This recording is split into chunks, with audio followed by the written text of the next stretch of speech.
Hello everyone, ये question NCERT का example number 2.4 है और इस क्वेश्चन के अंदर हमारे पास चार चार्जेस है और चारों चार्जेस एक स्क्वायर के कॉर्नर के ऊपर अरेंज किए हुए हैं। ठीक है, और स्क्वायर की साइड हमें गिवन है स्मॉल डी। तो ये इसके अंदर फर्स्ट पार्ट में पूछ रहा है कि इस अरेंजमेंट को बनाने के लिए या चारों चार्जर को इस अरेंजमेंट में एक साथ रखने के लिए कितना अमाउंट ऑफ वर्क डन करना पड़ेगा। ठीक है, तो देखो इसके अंदर सबसे पहले तो हम बात करते हैं कि ये हमारे पास एक डायग्राम है जिसके अंदर चार चार्ज है, एक plus Q, minus Q, plus Q और माइनस क्यू। ABCD एक स्क्वायर के ऊपर रखा हुआ है और स्क्वायर की साइड कितनी है, वो है डी। क्लियर है? तो ये कह रहा है कि इस स्क्वायर को बनाने के लिए या इन चारों कॉर्नर के ऊपर इन चार्ज को लाके अरेंज करने के लिए कितना अमाउंट ऑफ वर्क डन करना पड़ेगा। क्लियर है? तो देखो कैसे सोल्व करेंगे। तो हमने एक टॉपिक पढ़ा था, potential energy of system of N charges, कि एन चार्जेस का सिस्टम बनाने के लिए कितनी पोटेंशियल एनर्जी और वर्क डन हमें करना पड़ेगा। ठीक है, तो देखो हम मान लेते हैं कि चारों चार्ज स्टार्टिंग के अंदर इन्फिनिटी पे रखे हुए हैं और इन्फिनिटी से हम 1 बाय 1 करके इनको क्या लेके आएंगे, ये अरेंजमेंट बनाने के लिए पहले प्लस क्यू को ए पे लेके आएंगे तो इसका वर्क डन निकालेंगे, फिर बी पे माइनस क्यू को लेके आएंगे, इसका वर्क डन W2, फिर सी पे प्लस क्यू को W3 और डी को W4 और चारों वर्क डन को हम ऐड कर देंगे तो टोटल वर्क डन आ जाएगा ये अरेंजमेंट बनाने का। क्लियर है यहाँ तक? तो देखो सबसे पहले तो इसका डायग्राम बनाते हैं। तो मान लो कि हमारे पास चारों चार्ज इन्फिनिटी पे रखे हुए हैं, कौन सा, plus Q, minus Q, plus Q और माइनस क्यू। क्लियर है? तो सबसे पहले ए पॉइंट के ऊपर की, मान लो ये पॉइंट ए है, तो इस ए पॉइंट के ऊपर प्लस क्यू चार्ज लेके आएंगे तो वर्क डन कितना करना पड़ेगा। तो देखो वर्क डन होता क्या है, वर्क डन होता है वो होता है पोटेंशियल इनटू चार्ज, कि ये चार्ज कौन सा जिसको हम लेके आ रहे हैं और पोटेंशियल किसका, जो चार्ज पहले से वहां पे रखा हुआ है। क्लियर है? तो यहां से अगर आप देखोगे तो जब हम प्लस क्यू को लेके आ रहे हैं तो यहाँ पे पहले से कोई चार्ज नहीं है जो इसके ऊपर पोटेंशियल लगा रहा हो।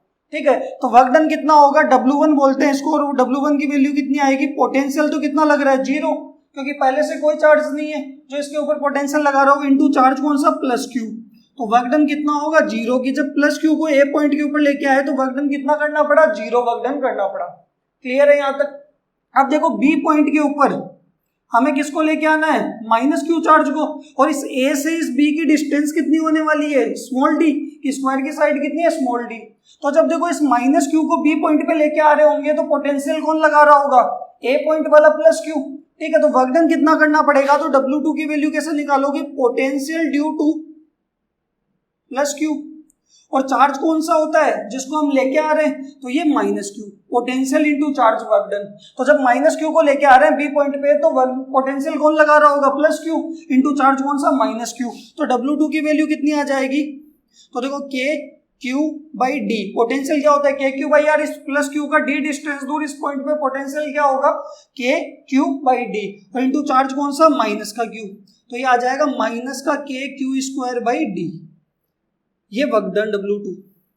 इसको मान लेते हैं इक्वेशन 1, इसको मान लेते हैं इक्वेशन 2। क्लियर है? अब देखो सी पॉइंट के ऊपर किसको लेके आएंगे, प्लस क्यू को।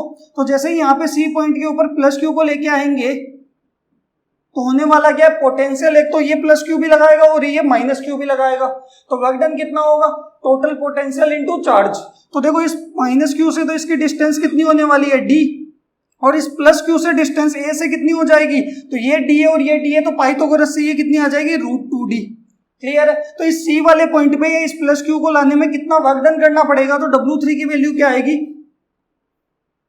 तो देखो पोटेंशियल कितना, potential due two plus Q and minus Q दोनों लगा रहे होंगे, तो potential due two plus Q, ये तो ए वाला है, और एंड माइनस क्यू, और मल्टीप्लाई में चार्ज कौन सा होगा, प्लस क्यू, की total potential into charge. Clear है? तो सी पॉइंट पे प्लस क्यू को लेके आएंगे तो एक तो पोटेंशियल लगा रहा होगा ये प्लस क्यू, के क्यू बाई आर कितनी है, √2d। क्लियर है? और ये लगा रहा होगा के minus Q upon D. Clear है? Total potential into charge. तो यहाँ से W3 की वैल्यू कितनी हो जाएगी, तो देखो प्लस क्यू की वजह से तो होगा के क्यू, ये वाला, ठीक है, और डिस्टेंस कितनी है, √2d।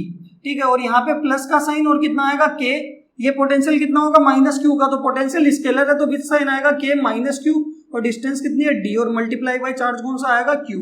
तो यहाँ से W3 की वैल्यू आ जाएगी, देखो मल्टीप्लाई करेंगे तो के क्यू स्क्वायर अपॉन √2d और माइनस का के क्यू स्क्वायर बाई डी, ये W3, इक्वेशन नंबर 3। बताओ क्लियर है यहाँ तक? अब देखो हम माइनस क्यू को कहाँ पे लेके आएंगे, डी पॉइंट के ऊपर।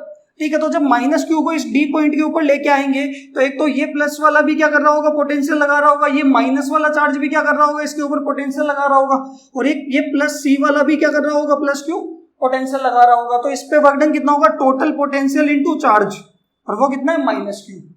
बताओ क्लियर है। तो W4 जब निकालेंगे तो हमारे पास क्या आएगा, तो देखो W4 की वैल्यू क्या आनी है, पोटेंशियल ड्यू टू एक तो प्लस क्यू ए वाला, माइनस क्यू ये बी वाला, और ये प्लस क्यू सी वाला, मल्टीप्लाई बाई चार्ज कौन सा, माइनस क्यू, कि टोटल पोटेंशियल इनटू चार्ज, और चार्ज वो होता है जिसको हम लेके आ रहे हैं। तो यहां से अगर आप इस प्लस क्यू से पोटेंशियल देखोगे तो इसकी डिस्टेंस कितनी है, डी, कि इस ए पॉइंट से डी की डिस्टेंस सी से भी कितनी होगी, डी, और बी से इसकी डिस्टेंस कितनी होगी, √2d।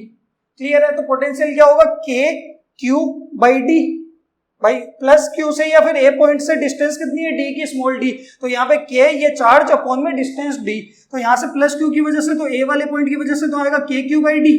अगर आप बी की वजह से देखोगे तो के माइनस क्यू और डिस्टेंस कितनी है, √2d, तो ये आपके पास आ जाएगा के माइनस क्यू अपॉन √2d। ठीक है। और अगर सी वाले पॉइंट में देखोगे तो के प्लस क्यू अपॉन डिस्टेंस कितनी है, डी, तो यहाँ पे के क्यू बाई डी, और मल्टीप्लाई बाई चार्ज कौन सा आएगा, माइनस क्यू। बताओ क्लियर है। तो यहां से W4 की वैल्यू हमारे पास कितनी आ जाएगी, के माइनस से मल्टीप्लाई करेंगे तो माइनस का क्यू स्क्वायर बाई डी, ये भी हो जाएगा आपके पास माइनस माइनस प्लस का के क्यू स्क्वायर बाई √2d, और ये हो जाएगा माइनस का के Q square by D. Clear है। इन दोनों को ऐड करके आप इस तरीके से W4 लिख सकते हो कि के क्यू स्क्वायर बाई √2d तो पहले लिख लिया प्लस का, और माइनस का 2k क्यू स्क्वायर अपॉन आपके पास डी, ये W4 की वैल्यू, इक्वेशन नंबर 4। तो यहां से अगर आप देखोगे कि जब ए पॉइंट पे चार्ज को लेके आएंगे तो वर्क डन 0, क्योंकि पहले से कोई पोटेंशियल नहीं लग रहा। बी पे लेके आएंगे तो W2, सी वाले चार्ज को लेके आएंगे प्लस क्यू को सी पे तो क्या होगा, W3, और डी पे लेके आएंगे तो W4। क्लियर है। तो अगर इस अरेंजमेंट को बनाने के लिए टोटल वर्क डन कितना लगेगा, तो चारों को हम क्या कर देंगे, ऐड कर देंगे। क्लियर है यहाँ तक। तो देखो टोटल वर्क डन क्या आने वाला है, तो यहाँ पे ये डायग्राम मैं मिटा रहा हूं। तो यहां से अगर आप देखोगे तो आपके पास आएगा टोटल वर्क डन W बराबर W1 plus W2 plus W3 plus W4, और चारों की वैल्यू कहां से, इक्वेशन 1 2 3 4 से हम वहां पे पुट करेंगे। तो टोटल वर्क डन कितना आ जाएगा, तो देखो W1 तो कितना है, 0, W2 कितना है, माइनस का के क्यू स्क्वायर बाई डी, यानी क्या लिखेंगे, ये प्लस माइनस माइनस हो जाएगा के Q square by D. W3 की वैल्यू कितनी है, के Q square by √2d plus का के क्यू स्क्वायर बाई √2d और माइनस का के क्यू स्क्वायर बाई डी। ये किसकी वैल्यू आ गई, W3 की। ठीक है। और W4 की वैल्यू कितनी है, प्लस का के क्यू स्क्वायर बाई √2d, और लास्ट में कितना है, माइनस का के Q square by 2k Q square by D. Clear है। तो यहां से अगर आप देखोगे तो ये माइनस का के Q square by D, minus का के क्यू स्क्वायर बाई डी और माइनस का 2k Q square by D, तो क्या हो जाएगा, माइनस का 4k Q square by D. Clear है। और यहाँ पे ये 1 और 1 कितना हो जाएगा, 2k Q square by √2d। √2 से 2 को कैंसिल कर सकते हैं तो कितना आएगा, √2। ठीक है। तो यहां से अगर मैं देखो W4 मिटा रहा हूं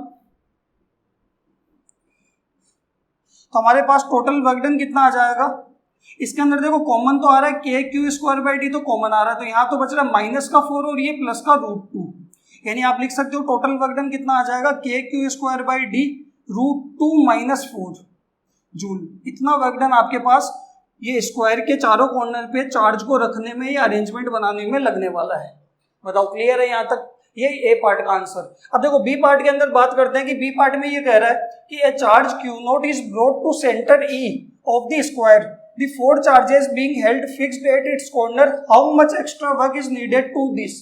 ये कह रहा है कि एक एक्स्ट्रा चार्ज क्यू नॉट को इस स्क्वायर के सेंटर के ऊपर, इस ई पॉइंट के ऊपर लेके आएंगे। ठीक है। तो टोटल वर्क डन कितना होने वाला है, या कितना एक्स्ट्रा वर्क डन हमें करना पड़ेगा। ठीक है। तो देखो इसके अंदर हम क्या करेंगे,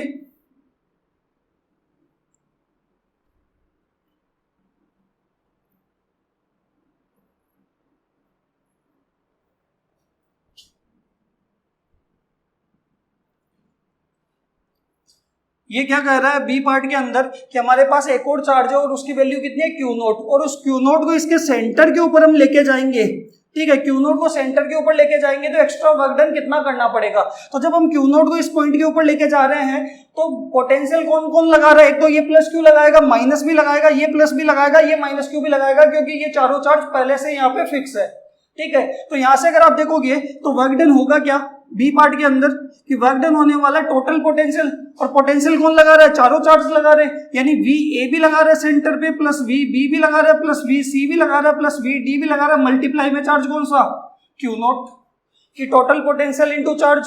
तो यहां से अगर आप देखोगे तो वी ए की वैल्यू कितनी होगी, तो देखो वी ए कितना लगाएगा के प्लस क्यू, और डिस्टेंस कितनी है, तो इस ए पॉइंट से सेंटर की डिस्टेंस, तो देखो टोटल कितनी है √2d, ठीक है। तो आधी कितनी होगी √2d/2, यानी ये कितना आएगा d/√2, क्लियर है, ठीक है। तो यहाँ पे अगर आपके पास आप लिख सकते हो कि देखो ये पूरी डिस्टेंस √2d है, तो आधी डिस्टेंस कितनी होगी d/√2, ये भी आधी कितनी होगी d/√2, ये भी कितनी होगी d/√2, और ये भी कितनी होगी d/√2, बराबर क्लियर है कि टोटल थी आपके पास d√2, तो डिवाइड करेंगे 2 से आधी तो कितनी आ जाएगी d/√2, क्लियर है यहाँ तक। तो अगर आप देखोगे कि इस प्लस क्यू से d/√2 डिस्टेंस दूर इस पॉइंट पे पोटेंशियल कितना होगा Va, तो इसकी वैल्यू क्या होगी k प्लस क्यू, और डिस्टेंस कितनी है d/√2, क्लियर है। सेम अगर आप Vb की वैल्यू निकालोगे तो माइनस क्यू से d/√2 डिस्टेंस दूर इस पॉइंट पे पोटेंशियल कितना होगा Vb, और इसकी वैल्यू आएगी k माइनस क्यू, और डिस्टेंस कितनी होगी d/√2,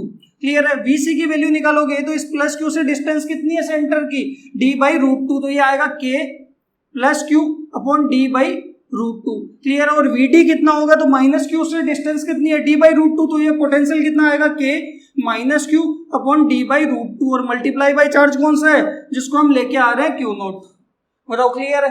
तो यहां से अगर आप इन चारों को ऐड करोगे तो टोटल पोटेंशियल आएगा, और वो कितना आएगा, तो ये अगर आप चारों में देखोगे तो k क्यू बाई d/√2 तो कॉमन आ रहा है, तो यहाँ क्या बच रहा है +1, यहाँ कितना आ रहा है -1, +1 एंड -1, और मल्टीप्लाई में चार्ज कौन सा क्यू नॉट, और देखो +1 -1 ये क्या हो जाएंगे, कैंसिल हो जाएंगे, यानी इसकी वैल्यू कितनी है 0, तो वर्क डन कितना आएगा, 0 को क्यू नॉट से मल्टीप्लाई करेंगे तो कितना आएगा 0, क्लियर है। तो अगर आप देखोगे कि क्यू नॉट को हम सेंटर पे लेके आएंगे तो चारों चार्ज की वजह से इसके ऊपर पोटेंशियल कितना लगने वाला है, वो लगेगा 0, तो एक्स्ट्रा वर्क डन भी कितना करना पड़ेगा 0, क्लियर है यहाँ तक।